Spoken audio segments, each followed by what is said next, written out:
तो कल भाई एजे स्टाइल्स के हॉल ऑफ फेम में इंडक्शन के बाद रॉ ऑफेयर चली गई थी। लेकिन रॉ के ऑफेयर जाने के बाद भी भाई बहुत सारी चीज़ें हुई थी, क्योंकि इसके बाद भाई जो सुपरस्टार्स टाइटनट्रॉन के पास खड़े थे वो सीधा रिंग में जाते हैं और सैमी ज़ेन और कोडी रोड्स तो भाई एजे स्टाइल्स को उठा भी लेते हैं। कह सकते हैं कि जॉन सीना टाइप का रिटायरमेंट सेंड ऑफ मिल गया एजे स्टाइल्स को। अभी WWE ने इसी से रिलेटेड वीडियोस भी पोस्ट करी हैं सोशल मीडिया पर, और यहाँ से पता चल रहा है कि क्यों WWE ने ये टीवी पर नहीं दिखाया था, क्योंकि यहाँ भाई हील सुपरस्टार्स भी थे, लेकिन स्टिल गंथर यहाँ देखने को नहीं मिल रहे थे, क्योंकि WWE शायद उनके कैरेक्टर से बिल्कुल छेड़छाड़ नहीं करना चाहती। लेकिन बैकस्टेज ज़रूर वो एजे स्टाइल्स से मिले ज़रूर होंगे। तो हेलो गाइस, मैं Gagan and welcome to my YouTube channel the wrestling slammer. और वीडियो में आगे बढ़ने से पहले लाइक और सब्सक्राइब ज़रूर कर देना। अभी वैसे एजे स्टाइल्स ने रिटायरमेंट भी ले लिया है और हॉल ऑफ फेम में भी उनका इंडक्शन हो गया है, लेकिन इसी से रिलेटेड एक और बड़ी न्यूज़ आ रही है कि WWE शायद प्लान कर रही है कि जॉन सीना उन्हें हॉल ऑफ फेम में इंडक्ट करेंगे। WWE में यही फंडा दिखाया जाता है कि जो भी सुपरस्टार के साथ जिस सुपरस्टार का ज़्यादा कनेक्शन होता है वो उन्हें इंडक्ट करता है हॉल ऑफ फेम में। और भाई एजे स्टाइल्स के करियर में जॉन सीना से ज़्यादा शायद उनका कनेक्शन किसी और के साथ इतना ज़्यादा होगा नहीं। जैसे कह सकते हैं कि रैंडी ऑर्टन और जॉन सीना का कनेक्शन था, तो शायद जॉन सीना से बेटर चॉइस होगी नहीं एजे स्टाइल्स को हॉल ऑफ फेम में इंडक्ट करने के लिए। तो भाई पॉसिबल है कि हॉल ऑफ फेम की सेरेमनी में हमें जॉन सीना और एजे स्टाइल्स दोनों ही देखने को मिल जाएंगे। अभी वैसे एजे स्टाइल्स से पहले तो जॉन सीना ही रिटायर हुए थे, तो उनका हॉल ऑफ फेम इंडक्शन ही हुआ है, तो भाई उन्हें भी हॉल ऑफ फेम में इस साल इंडक्ट कर देना चाहिए। अभी कल हमने देखा था कि अंडरटेकर ने एजे स्टाइल्स को हॉल ऑफ फेम में इंडक्ट करा था, तो इससे रिलेटेड एक फैक्ट आया है कि अंडरटेकर अब तक भाई 4-5 हॉल ऑफ फेम इंडक्शन कर चुके हैं, और WWE ने शायद उन्हें ब्रांड एम्बेसडर बना लिया है हॉल ऑफ फेम में इंडक्शन करने का। इससे पहले वो स्टेफनी मैकमैन, केन, ट्रिपल एच को भी इंडक्ट कर चुके हैं हॉल ऑफ फेम में। चलिए अब बात करते हैं ब्रॉन्सन रीड के बारे में, जो कि भाई कल की रॉ में इंजर्ड हो गए थे। माइकल कोल ने भी कंफर्म करा था कि ब्रॉन्सन रीड अब कुछ टाइम के लिए WWE से बाहर हो चुके हैं। अभी पता नहीं है कि उनकी इंजरी कितनी सीरियस है और कितने लंबे टाइम तक वो बाहर रहेंगे, लेकिन भाई जो इंजरी बताई थी माइकल कोल ने, उस हिसाब से शायद वो 4 से 5 महीने तक WWE से बाहर रहेंगे। बताया जा रहा है कि सेम इंजरी टोंगा लोआ को भी हुई थी और वो इतने टाइम तक ही बाहर रहे थे। तो अब कह सकते हैं कि ऑलमोस्ट कन्फर्म है कि ब्रॉन्सन रीड भी रेसलमेनिया को मिस करेंगे इस बार। लास्ट ईयर भी वो रेसलमेनिया में नहीं थे, क्योंकि भाई तब भी वो इंजरी से ही सफ़र कर रहे थे। रेसलमेनिया सीजन शायद उनके लिए बैड लक बन गया है, लेकिन उससे भी ज़्यादा बुरी हालत विजन की होने वाली है, क्योंकि भाई अब विजन में 2 ही मेंबर्स बचे हैं, और जो भी WWE ने उनका रेसलमेनिया में प्लान बनाया था पूरा स्पॉइल हो चुका है। स्टिल अभी लोगन पॉल और ऑस्टिन थ्योरी हैं, तो WWE कुछ ना कुछ करके इन्हें तो इन्वॉल्व करेगी रेसलमेनिया में। फैंस भाई अभी मजाक भी उड़ा रहे हैं कि क्या थी विजन और क्या हालत हो गई है। वैसे कल की रॉ में जो क्वालिफाइंग मैच हुआ था जे उसो, एल ग्रांडे अमेरिकानो और ब्रॉन्सन रीड का, उसमें ब्रॉन्सन रीड ही जीतने वाले थे, क्योंकि WWE ने ओरिजिनली उनका स्पॉट ही फिक्स करा था एलिमिनेशन चेंबर में, लेकिन इंजरी की वजह से भाई वो स्पॉट जे उसो के हाथ में चला गया, जिन्हें शायद भाई कोई जीतता हुआ देखना चाहता नहीं था। अभी रॉ के बाद उन्होंने एक स्टोरी भी पोस्ट करी थी इंस्टाग्राम पर, जहां वो कह रहे थे कि अब वो एलिमिनेशन चेंबर भी जीतेंगे, लेकिन शायद वो होना इतना पॉसिबल नहीं है, क्योंकि यहाँ तो ब्रॉन्सन रीड इंजर्ड हो गए थे, इसीलिए जे उसो लकी निकल कर आ गए।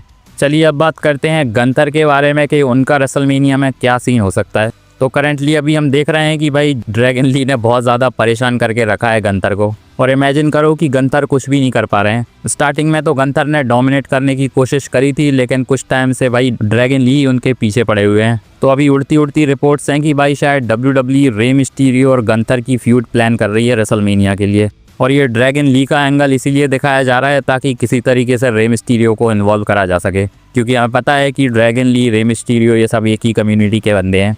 तो हो सकता है कि गंथर बहुत बुरी तरह से एंड में ड्रैगन ली की धुलाई करें, जिसके बाद रे मिस्टीरियो भी इसमें इन्वॉल्व हो जाएं। इसी के साथ रेसलमेनिया में इनका मैच फिक्स हो, जहां भाई स्टिपुलेशन भी डाली जा सकती है कि रे मिस्टीरियो अगर हार गए तो वो रिटायर हो जाएंगे, जिसके बाद गंथर की लिस्ट में एक और नाम जुड़ जाएगा। अभी फिक्स नहीं है कि ऐसा ही कुछ होने वाला है, लेकिन शायद WWE इसी डायरेक्शन में जा रही है, क्योंकि गंथर के लिए भाई रेसलमेनिया में और कोई ऑप्शन फिलहाल लग नहीं रहा है, तो रे मिस्टीरियो के साथ उनकी अच्छी खासी स्टोरी लाइन तैयार करी जा सकती है। अभी वैसे नेक्स्ट रॉ जो होगी एलिमिनेशन चेंबर के बाद, वहाँ गंथर और ड्रैगन ली का मैच भी अनाउंस हो गया है, तो ड्रैगन ली की जो धुलाई हम एक्सपेक्ट कर रहे हैं वो शायद रॉ में ही हमें देखने को मिलेगी। पॉसिबिलिटी है कि अगर रे मिस्टीरियो यहाँ आ जाते हैं तो शायद और भी ज़्यादा क्लियर हो जाएगा कि इनका ही मैच रेसलमेनिया में हो रहा है। चलिए अब बात करते हैं ब्रॉक लेसलर के बारे में, जो कि भाई ओपन चैलेंज करने वाले हैं रेसलमेनिया में, लेकिन स्टिल उनकी इतनी सारी डेट्स अनाउंस हो चुकी हैं। अभी फैंस बहुत ज़्यादा क्यूरियस हैं कि भाई अब ब्रॉक लेसलर रॉ में करने क्या वाले हैं, क्योंकि उनकी कोई फ्यूड तो होगी नहीं रेसलमेनिया के लिए, क्योंकि भाई रेसलमेनिया में तो ओपन चैलेंज होने वाला है। तो अभी ये इतनी सारी डेट्स जो अनाउंस करी हैं उसमें क्या करने वाले हैं ब्रॉक लेसनर। अभी एक फैन ने आइडिया बताया है कि ब्रॉक लेसनर का हर हफ्ते किसी न किसी नए सुपरस्टार के साथ फेस ऑफ कराना चाहिए, क्योंकि इससे WWE चीज़ें थोड़ी अनप्रेडिक्टेबल बना सकती है रेसलमेनिया के लिए। लेकिन भाई फैंस बहुत ज़्यादा क्रिएटिव हैं, लेकिन WWE के क्रिएटिव्स इतने क्रिएटिव हैं नहीं। अभी ब्रॉक लेसनर की बात कर रहे हैं तो हमने रॉयल रंबल में देखा था कि ब्रॉक लेसनर अजीब तरीके से एलिमिनेट हो गए थे, क्योंकि जे उसो की एंट्री चल रही थी और ब्रॉक लेसनर का एलिमिनेशन भी हो गया। WWE ने भी उनके एलिमिनेशन के ऊपर ज़्यादा अटेंशन दी नहीं थी और बहुत ज़्यादा रैंडम सा लग रहा था उनका एलिमिनेशन। तो अभी एक वीडियो बहुत ज़्यादा वायरल हो रही है जिसमें ब्रॉक लेसनर कोडी रोड्स से खुद कह रहे हैं कि भाई मुझे एलिमिनेट कर दे। अभी रॉयल रंबल में किसी फ़ैन ने ये वीडियो ली होगी जिसका बहुत ज़्यादा अच्छा क्लोजअप आ गया। फैंस कह रहे हैं कि शायद ब्रॉक लेसनर बहुत ज़्यादा टायर्ड हो गए थे, क्योंकि बहुत टाइम हो गया था उन्हें रॉयल रंबल में आए। तो शायद ये ब्रॉक लेसनर का एलिमिनेशन ब्रॉक लेसनर ने खुद ही करवाया था। अभी भाई हमें तो नहीं पता कि ब्रॉक लेसनर रॉयल रंबल में कुछ और भी करने वाले थे या नहीं, लेकिन ये वाली चीज़ क्लियर लग रही है कि ब्रॉक लेसनर का एलिमिनेशन WWE रैंडमली नहीं करवाएगी। तो कुछ तो प्लान होगा उनका एलिमिनेशन का, लेकिन भाई ब्रॉक लेसनर तो ब्रॉक लेसनर हैं। अभी वैसे रूमर्स ये भी हैं कि हो सकता है सेथ रॉलिंस फ्री बैठे हैं तो भाई रेसलमेनिया में ब्रॉक लेसनर के ओपन चैलेंज का आंसर वही कर दें, लेकिन ये चीज़ें थोड़ा अर्ली हो जाएंगी। अभी तो देखते हैं भाई रॉ में ब्रॉक लेसनर क्या करने वाले हैं। कल की रॉ में रकेल रॉड्रिगेज और जे उसो के जीतने के बाद अब एलिमिनेशन चेंबर का कार्ड फिक्स हो चुका है, और अब भाई पॉसिबिलिटी है कि इन 4 मैचेस के अलावा और ज़्यादा मैचेस WWE ऐड करेगी नहीं। अभी एलिमिनेशन चेंबर के बारे में ही रिपोर्ट्स आ रही हैं कि भाई WWE बहुत ज़्यादा स्ट्रगल कर रही है टिकट सेल करवाने में एलिमिनेशन चेंबर के। अभी इसका रीज़न हो सकता है कि एलिमिनेशन चेंबर के कार्ड में कोई इंटरेस्टेड नहीं है, या फिर टिकट की प्राइस भाई बहुत ज़्यादा हाई है। अभी कुछ टाइम से WWE थिएटर्स में भी लाइव स्ट्रीमिंग करवाती है पेपर व्यूज़ की, ताकि WWE का हर तरफ से फ़ायदा हो जाए। तो अभी WWE ने टिकट्स की सेल बढ़ाने के लिए ये लाइव स्ट्रीमिंग बंद कर दी है, और स्पेशली शिकागो वालों के लिए भाई लाइव स्ट्रीमिंग अब नहीं होने वाली थिएटर्स से। सोचो भाई WWE के इतने बुरे दिन आ गए हैं कि टिकट सेल करवाने के लिए अब ये सब चीज़ें भी करनी पड़ रही हैं। ऐसा ही कुछ हाल वैसे रेसलमेनिया का भी हो रहा है, क्योंकि वहाँ भी टिकट सेल ज़्यादा हो नहीं रही हैं, जिसका रीज़न है कि कुछ भी हाइप नहीं है फ़िलहाल रेसलमेनिया की। तो भाई अब WWE को ऐसी हरकतें करने से अच्छा है कुछ धमाका करना चाहिए रेसलमेनिया सीज़न के लिए, ताकि भाई फैंस एक्साइटेड हो जाएं।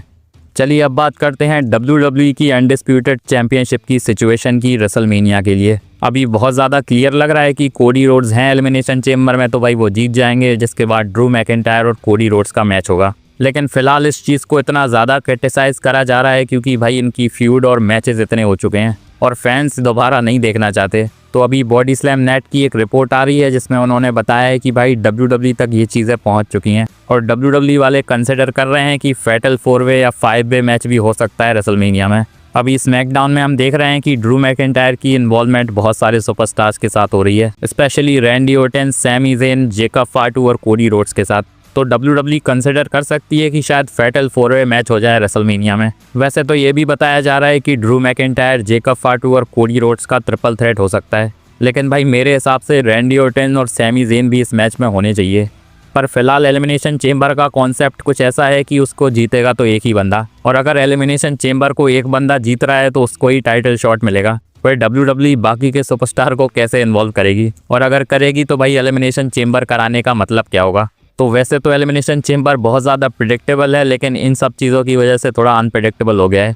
अभी देखते हैं WWE अपने ओरिजिनल प्लान पर स्टिक करने वाली है या फिर हमें फैटल 4-वे या 5-वे देखने को मिल जाएगा। अभी हमें पता है कि भाई Randy Orton 14 time world champion है। रिसेंटली रैंडी ओर्टन का एक इंटरव्यू हुआ है जहां उनका कहना है कि एक बार और वो वर्ल्ड टाइटल जीतना चाहते हैं। यहाँ स्पेशली उन्होंने मेंशन करा है कि ये चीज़ उनके लिए बहुत ज़्यादा स्पेशल सी हो जाएगी। जॉन सीना का 17 टाइम वर्ल्ड चैंपियनशिप का रिकॉर्ड वो नहीं तोड़ना चाहते, लेकिन एक बार और चैंपियनशिप जीतनी है उन्हें। अभी फ़िलहाल वो ट्रिपल एच के साथ 14-14 पर चल रहे हैं, लेकिन एक बार और उन्होंने चैंपियनशिप जीत ली तो 15 पर आ जाएंगे, और रिक फ्लेयर और जॉन सीना के बाद उन्हीं का नाम आएगा। मेरे हिसाब से तो वैसे रैंडी ओर्टन अभी 2-3 बार और वर्ल्ड चैंपियन बन सकते हैं, और अब तक तो उन्हें बन भी जाना चाहिए था, लेकिन WWE भाई उनके साथ कुछ अच्छा कर ही नहीं रही है। इतने टाइम से उनका रैंडमली ही यूज़ करा जा रहा है। देखते हैं इस साल उनके हाथ में चैंपियनशिप लगने वाली है या फिर WWE इस साल भी उन्हें रैंडमली ही बुक करेगी। कमेंट में बताओ आप रैंडी ओर्टन को 15 टाइम वर्ल्ड चैंपियन बनते हुए देखना चाहते हो या नहीं।